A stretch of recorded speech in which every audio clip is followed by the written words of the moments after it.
Singing by Yadav राजा।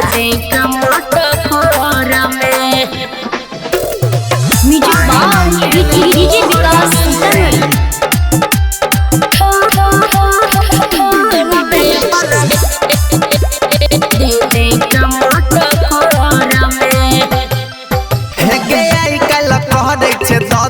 कहियो नया बैठे करे ले भेंट बहुत जल्दी करबो हे के आई कल कह दै छे दह दै छे डेट कहियो नया बैठे करे ले भेंट मन बार कर करे जा आहन मिले भोर में मन बार कर करे जा आहन मिले भोर में चुमा देहबो तोरा ठोर में अपना दीदी के मटकोर में चुमा देबो तोरा ठोर में अपना दीदी के मटकोर में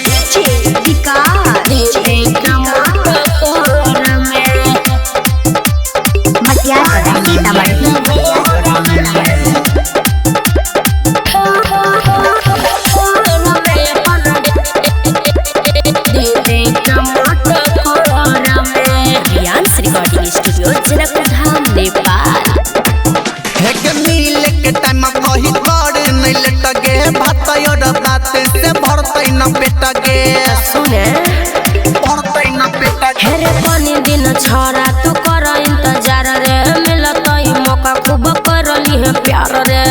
धके तोरा पाजा दात पेटते गाल गोरा में अच्छा इच्छा है के दिल में दात कटते गाल गोरा में चुमा देहबो तोरा ठोर में अपना दीदी के मटकोर में चुमा देबो तोरा ठोर में अपना दीदी के मटकोर में ऐसे कही है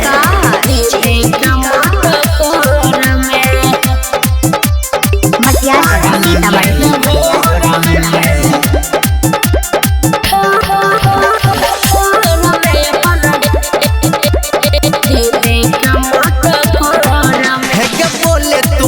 दिन छौ मटकोर गे तोरे खातिर बहु कम काज छोड़ गे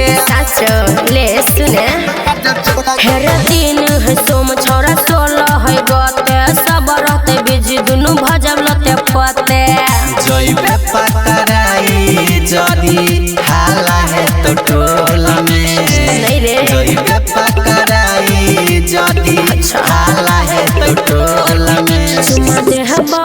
तोरा ठोर में अपना दीदी के मटकोर में चुमा देबो तोरा ठोर में अपना दीदी के मटकोर में